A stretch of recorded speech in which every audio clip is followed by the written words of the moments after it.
Welcome to the Deep Dive. Today, we're going to tackle something that I think anyone who's ever been in academia can relate to. Just that feeling of being buried under a mountain of research articles. So Yes. we're doing a deep dive into research articles themselves, and you've given us a collection of excerpts and writings about this whole process. Yeah, it's like we're taking a magnifying glass to those sometimes intimidating research papers. Right. And really trying to figure out like what makes them tick. Exactly. We're going to try to distill what really matters from this material. Yeah. Whether you are a student getting ready for a big paper or just someone who's curious about how scholarly publishing works. Yeah, and it's interesting because I think we often put research papers on a pedestal, but they're really tools for sharing and expanding knowledge. Okay. And they build upon what's already out there, contributing to a specific field of study. So it's not just about presenting information, but like pushing the boundaries of what we know in a structured way, using evidence. Exactly, yeah. Yeah. And that leads us to the first big question, which is like, what are the key purposes of these research papers? Yeah. One key purpose is to add to the existing body of knowledge. Think of it as kind of a collaborative effort where each paper contributes a new piece to the puzzle. Okay. But it's not just about the what of the findings, it's also about the how. So the process is documented and it makes it transparent. Exactly. And actually, one source put it replicable. Exactly. So other researchers can kind of follow in your footsteps, see how you came to those conclusions, and then build on that. Precisely. And this transparency allows the academic community to test and debate and refine ideas and ultimately lead to a more robust understanding of whatever that subject matter is. So it's about not silencing dissent, but kind of embracing this dynamic nature of research. Absolutely. And for students, research papers are also really crucial in demonstrating what they've learned. Oh, for sure. Showing that they can critically analyze information and contribute to that conversation. Now, one of the excerpts highlighted a fascinating example from The Lancet, which is a highly respected medical journal. Wow, yeah. And they actually published differing opinions from researchers about a stroke trial.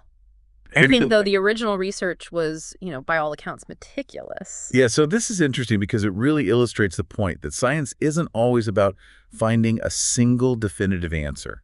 Oh. There can be room for multiple valid interpretations. So even with solid research methods, experts can still disagree about how to interpret that data. Exactly. An open discussion of those differing viewpoints is vital for progress. Okay, so now we know that research papers have a very specific anatomy, a structure, that can be pretty daunting to someone just starting out. Oh, absolutely. So we're going to break down those components. Yeah, and one of our sources, Dr. Basil Hans, offers some excellent insights on this.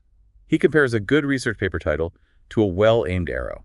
Oh, okay. It needs to be specific, descriptive, and hit the bullseye of the research topic. So no vague, generic titles. We need clarity and precision right from the start. Exactly. And then, of course, we have the abstract. Right. Which is essentially a condensed version of the entire paper. Think of it as a snapshot of the key points. The purpose of the research, the methods used, the key findings, and the conclusions drawn. It's like a sneak peek that entices the reader to delve deeper. A lot of people, myself included, struggle with writing abstracts. Oh, yeah. It feels like trying to squeeze this whole research project into a tiny little box. Yeah, it's tough. But Dr. Hans has a tip for this. He recommends writing the full paper first and then tackle the abstract. Okay. Much easier to summarize something that already exists. That makes sense. And remember, keywords are critical. Yeah. Both in the title and the abstract. Because those keywords help people find your work online, right? It's like optimizing for, like, a search engine. Exactly. Now, after the title and abstract, we move into the heart of the paper. Yes. Starting with the introduction. This is where you set the stage, providing that background information, context, and really clearly stating the research problem that you're addressing. It's like the opening scene of a movie, drawing the audience in and setting the stage for the story that's about to unfold. And then we come to what is often considered the most daunting section, the literature review, where you delve into that existing body of knowledge, analyzing and synthesizing, highlighting those patterns, gaps, areas of agreement or disagreement. It's not just about summarizing every article you've ever read, though, right? Right.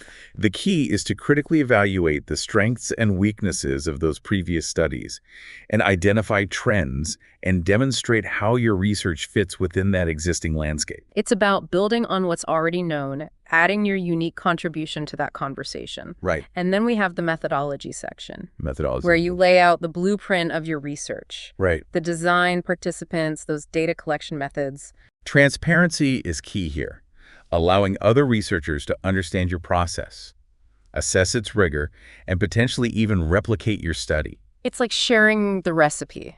Yes. Not just the finished dish. Exactly. And of course, ethical considerations are paramount. Oh, absolutely crucial. You need to demonstrate that you've obtained informed consent, right, protected the privacy of your participants, adhered to all the ethical guidelines. It's not just about getting results. It's about conducting research responsibly and ethically. And then we get to kind of the exciting part, the results section, where you present the findings of your study. Yes. The data takes center stage here.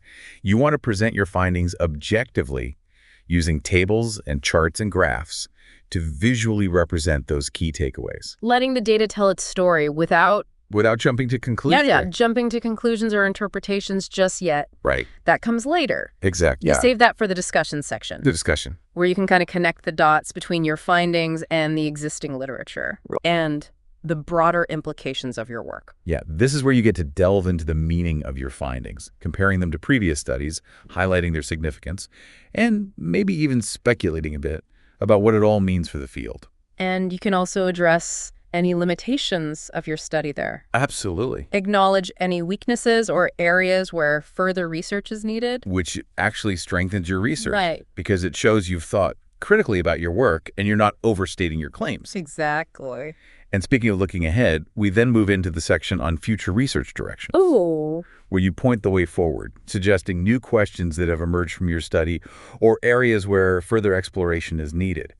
It's acknowledging that research is a journey, not a destination. Inspiring others to build on your work. Exactly. And finally, we have the conclusion. The conclusion. Where you summarize those key points. Right. And offer some final reflections on the broader implications of your findings. It's your chance to leave a lasting impression on the reader, sparking their curiosity and encouraging them to delve deeper into the topic. It's about crafting a compelling narrative. Yes. That highlights the significance and the potential impact.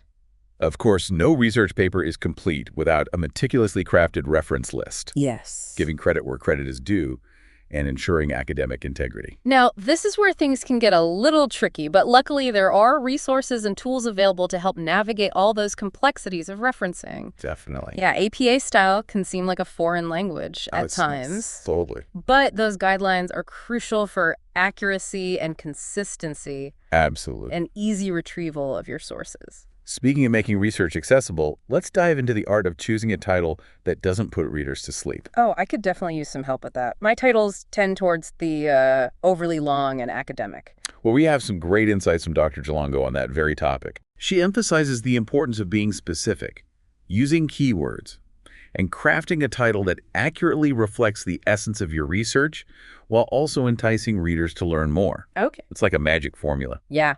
I'm ready to unlock those secrets of title writing mastery. Let's start with Dr. Jalongo's advice on being specific and descriptive. Okay. So instead of a vague title like, let's say, Effects on Health, you want something more precise like The Impact of Sleep Deprivation on Cognitive Function in College Students. Oh, okay. So it's about giving the reader a clear preview of what to expect. Exactly. Clarity and specificity are paramount. No more guessing games. Right. And we'll continue exploring Dr. Jalongo's insights, including the importance of keywords and crafting that concise and compelling title in the next part of our deep dive. Okay, looking forward to it. Picking up where we left off, let's talk more about those keywords in your title. Right, those searchable terms that people actually use to find your work. Exactly. Think about it this way. If you were searching for information on this topic, what words would you type into that search engine? Okay, yeah. Those are the keywords you want to make sure are in your title. Like SEO for research papers. Exactly. And you imagine conciseness is important, too. Nobody wants to read a title that's a paragraph long. Yeah, brevity is key. And Dr. Jalongo actually offers another tip.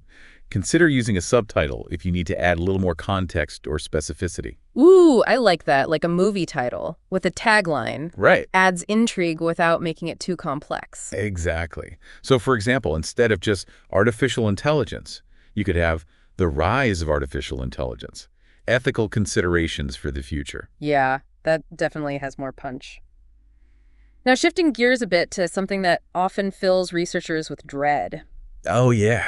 The abstract. The abstract, that concise summary that can make or break whether someone reads your full paper. It really is. It's like your chance to hook the reader. It is. And showcase the value of your research. Yes. And remember, the abstract is like an elevator pitch for your research. Okay. You want to use clear and concise language. Avoid jargon. So no showing off with all those fancy terms? Exactly. Keep it straightforward. And write in a way that's accessible to a wider audience. Okay. And focus on the most significant findings. You don't have space to include every detail. Right. Just highlight the aha moments, those key takeaways that'll pique the reader's interest. And of course, those keywords are crucial here as well. Yes. Helping people find your work.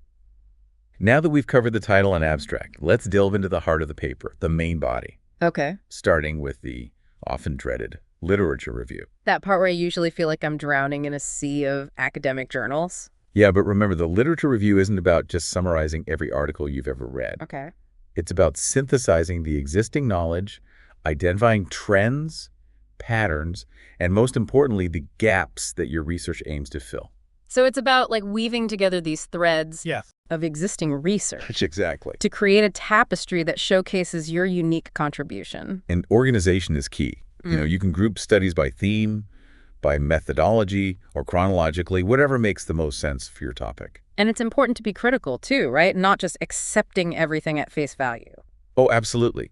Critical analysis is essential. Highlight any inconsistencies, limitations, or areas where further research is needed. So it's about building upon what's already known. Yes. But also questioning assumptions and pushing the boundaries of our understanding. After the literature review comes the methodology section, where you lay out your research design, the participants, the data collection methods, analysis techniques, all with transparency and rigor. It's like providing a detailed roadmap. It is. So that other researchers can follow your steps, understand your process, and potentially even replicate your study. You want to be very specific here. Yeah. Describe your participants, your data collection procedures, any materials or instruments you used, and how you address those ethical considerations. Ensuring that your research is not only scientifically sound, but also ethically responsible. Next, we move on to the results section, where you present your findings objectively, letting the data speak for itself. The moment of truth. Right. But remembering objectivity is key here. It is. Presenting those findings clearly, concisely. Let the data speak for itself. Avoid jumping to conclusions or interpretations at this stage. Right. Save that for the discussion section. Right. Here, it's all about just presenting the facts in a straightforward and unbiased manner. And those visual aids we talked about earlier. Yes. The tables, charts, graphs. They can really come in handy here. Absolutely. Visual representations of data can be incredibly powerful. Right. Making it much easier for the reader to grasp the key takeaways, identify patterns, and trends. Finding that most effective way to communicate the story of your data. And then comes the discussion section. Okay. Arguably the most exciting part of the research paper. I think so. Where you get to interpret those findings, connect them to the existing literature, explore the implications. Yeah, this is where you really get to answer that so what question. Yes. Showcasing the significance. Yes. And the contribution to the field. You can compare your findings to previous research, highlighting areas of agreement or disagreement, and you discuss the strengths and limitations of your study. Right. And acknowledging those limitations actually strengthens your research. Absolutely. Because it shows that intellectual honesty. It does. And the willingness to engage in, critical self-reflection. Exactly. And finally, you can use the discussion section to point toward future research directions, suggesting new avenues for inquiry that have emerged from your study. So it's about acknowledging that research is this ongoing process. It is. Always striving for a more complete understanding. And no research paper is complete without a meticulously crafted reference list, ensuring that all sources are properly cited and acknowledged. Yes, APA style can be confusing, but it provides those standardized guidelines. It does. For formatting those citations and references. Making it easier for readers to locate your sources. Right. Accuracy and consistency are key here. Yeah. Double-check all those details, author names, publication dates, titles. Right. And stick to a consistent citation style throughout your reference list. And prioritize using DOIs whenever possible. Yes, absolutely. Provide those stable links. Persistent links to online sources. Right, because URLs can change. Exactly. And what about these citation management tools, things like Zotero and Mendeley? Oh, they can be lifesavers when it comes to organizing your sources, generating citations and bibliographies automatically. They sound like they could save a lot of time and headaches. Definitely. I'll have to check those out.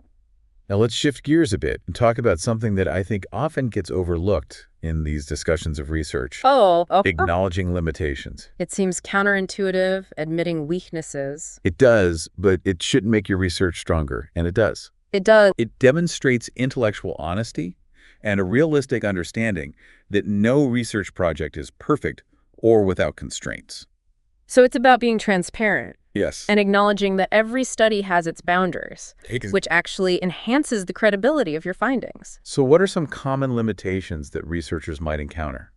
Well, sample size is a big one. Yeah. If your sample is too small or not representative of the population, that can really limit your findings.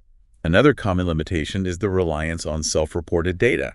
Oh, wait. Which would be subjective and potentially biased. Yeah, people don't always remember things accurately, or they might answer questions in a way that makes them look good. Exactly. So it's important to acknowledge that potential for bias in self-reported data and consider ways to corroborate it with other sources of information. Okay. And then there are methodological limitations. Right. Perhaps the research design wasn't ideal, or there were unforeseen challenges in collecting or analyzing the data. Or the tools used weren't as precise or reliable? Exactly. All of these factors can impact the validity and reliability of your findings. So how do we approach writing about limitations? Be specific and clear. Explain the limitation, why it exists, and how it might have affected your results. But also be constructive. Frame limitations as opportunities for future research. So instead of just saying our sample size was too small, you could say something like our findings might not generalize to a wider population because our sample was limited to X group. Future studies should aim to recruit a larger and more diverse sample to test the generalizability of these findings. Exactly. By acknowledging limitations and suggesting ways to address them in future research, you're contributing to the ongoing dialogue and pushing the boundaries of knowledge even further. And speaking of pushing boundaries, let's dive into that exciting realm of future research directions where you point the way forward. This is where your intellectual curiosity shines through. Yeah. It's your chance to highlight the unanswered questions, the unexplored pathways, the potential for future discoveries. It's like saying, hey, we've come this far, but there's still so much more to learn. Exactly. Yeah. When crafting your future research directions, be specific and focused. Clearly outline the research questions or areas of exploration that you believe are most promising. Instead of just saying, more research is needed, provide concrete suggestions. Exactly. Something like, future studies should investigate the relationship between X and Y, taking into account the influence of Z. Okay, yeah. Connect your suggestions to the current research, demonstrating how they build upon what's already known and how they relate to the findings of your study. Yeah. And don't forget to consider the practical applications. Right. How could future research in this area inform policy, practice, or address real-world problems? It's about highlighting the potential impact, showing why it matters beyond academia. So as we wrap up this part of our deep dive, I'm curious to hear your thoughts on kind of the overall purpose and significance of research papers. What role do they play in advancing knowledge and shaping our understanding of the world? You know, research papers are more than just academic exercises. Okay. They're tools for exploration, discovery, and innovation. Okay. They allow us to delve deeper into the complexities of our world, to question assumptions, to challenge existing paradigms, and to build upon the knowledge of those who came before us. It's a testament to human curiosity. It is. This innate desire to understand the world around us and to push the boundaries of what's possible. And with each new research paper, we add another piece to the puzzle, another layer to the tapestry of knowledge, bringing us closer to a more complete and nuanced understanding of the universe and our place within it. Beautifully said. That wraps up this part of our deep dive into the world of research papers. In the final part, we'll explore the concluding elements of a research paper, the conclusion itself, and that all-important reference list. We'll also delve into some practical tips and strategies for navigating the challenges of research writing and maximizing the impact of your work. So stay tuned for the final part of our deep dive, where we'll bring all these threads together and leave you feeling empowered to tackle your next research project with confidence and enthusiasm. Welcome back to the deep dive. In this final part, we're going to zoom in on those concluding elements of a research paper, the conclusion and the reference list. Okay. And we'll offer some final thoughts on navigating the research process itself. It's like reaching the summit of that research mountain we talked about. It is, yeah. You've done the hard work of climbing. Right. Now it's time to kind of enjoy the view. Enjoy the view. And reflect on the journey. So let's talk conclusions. They're more than just a summary of your findings. Right. They're an opportunity to bring everything together, to highlight the significance of your research, and to leave the reader with a lasting impression. Okay. It's like that final note in a symphony, resonating with the themes and motifs that were introduced earlier. So a good conclusion should reiterate those key takeaways, but also offer some broader reflections. Right, maybe connecting your findings to the bigger picture or suggesting potential implications for future research or practice. And while it's important to be concise, it's also okay to inject a bit of personality, a bit of passion. Let your enthusiasm for the topic shine through. Let the reader know why it matters to you. Absolutely. Why they should care. And speaking of giving credit, let's move on to that often dreaded reference list. Oh, yes. That meticulously crafted collection of sources that really underpins your entire research paper. Yeah, APA style, it can feel a little overwhelming at times, but it's all about ensuring clarity and consistency. It's absolute. Academic integrity. Accuracy is paramount. Right. Double check every detail, author names, publication dates, titles, and so on, to ensure that your citations are spot on. Yeah, and remember to use DOIs whenever possible. Absolutely, providing those stable and persistent links. Now, those citation management tools like Zotero or Mendeley can be super helpful. Oh, they're incredibly helpful, yeah. Organizing your sources, generating those citations and bibliographies automatically. They can save you a lot of time and headaches. It's like having a little assistant. They are like little assistants, yeah. Who's keeping all your references in order and making sure you're giving credit where credit is due? Exactly. Now, as we wrap up this deep dive, I want to offer some parting thoughts on navigating the research process itself. Yeah. It can feel like a daunting journey at times, especially for those just starting out. Yeah, absolutely. But remember, research is an iterative process. It's about asking questions, exploring possibilities, and refining your understanding along the way. Don't be afraid to embrace the messiness, Right. the uncertainty. Yeah, those moments of confusion or frustration are often the catalysts for breakthroughs and new discoveries. Seek guidance from mentors, peers. Yeah. Engage in dialogue with other researchers. Absolutely. And never underestimate the power of curiosity and persistence. It's all fueled by that desire to learn, Yes. to explore, to push the boundaries of what we know. And with each research paper, we contribute to that collective endeavor, adding our unique perspectives and insights to that ongoing conversation. So to all those budding researchers out there, don't be intimidated by the challenges. Don't be intimidated. Embrace the journey, seek support, and never stop asking questions. The world is full of fascinating mysteries just waiting to be unraveled. Yeah. And with the right tools, mindset, and a healthy dose of curiosity, you have the power to make meaningful contributions to the ever-expanding tapestry of human knowledge. I love that. Thanks for guiding us through this deep dive into the world of research papers. It's been a pleasure sharing these insights with you and hopefully inspiring some future researchers along the way. And to our listeners, remember that every deep dive is a journey of discovery. Keep exploring. Keep learning and keep pushing those boundaries of what's possible. We'll be back soon. We will with another deep dive. Get a new and fascinating topic. Until then, happy researching.